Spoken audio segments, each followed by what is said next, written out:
Hi, this is Kate Cohen on behalf of the Hertz Furniture School Matters blog. I don't think that any school, especially in the current economic climate, ever says, wow, what are we going to do with this humongous budget? With state educational budgets experiencing huge cuts, schools and districts are struggling to make ends meet. And while I unfortunately don't have a solution to this overwhelming problem, I do want to talk about some creative ways to find funds to cover the cost of educational programs and school supplies and projects that might otherwise go unfunded. Maybe the most promising way for public districts to raise much needed funds is by establishing foundations. Building foundations to fund nonprofit efforts is not new, but it is new to public schools. As Bob New explains in his op-ed piece on the topic, there are 4 elements required to successfully get a school foundation off the ground.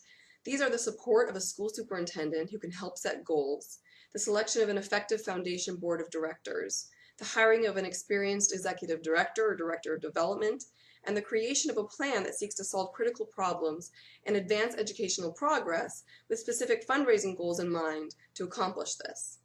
This is obviously a very big topic of its own, so we'll include some links to resources that can help you learn how to start a school foundation below. Sometimes extra funding can come from making business deals with the private sector.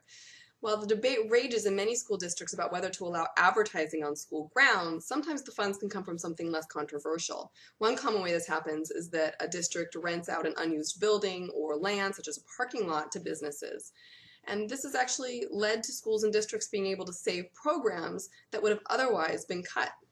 One of the first things to go unfunded, if it was ever funded in the first place, when a school faces budget problems, are classroom and curriculum supplies. And this can be really frustrating for teachers who have to either go without or pay for things with their own money.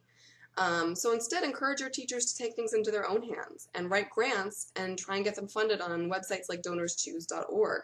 I wrote 3 grants and got them all funded on DonorsChoose.org and was really impressed by how well the process works. Schools can also launch their own grassroots fundraising campaign with the help of the website rootfunding.com. It's a great way to make the nuts and bolts of planning and running a fundraising campaign easier, while also making the needs of the school and district known to the community in a more personal, person-to-person manner. So those are just a few creative funding ideas. As always, we welcome your comments, so please share your thoughts, and especially share your experiences of finding funds and creative ways for your school or district.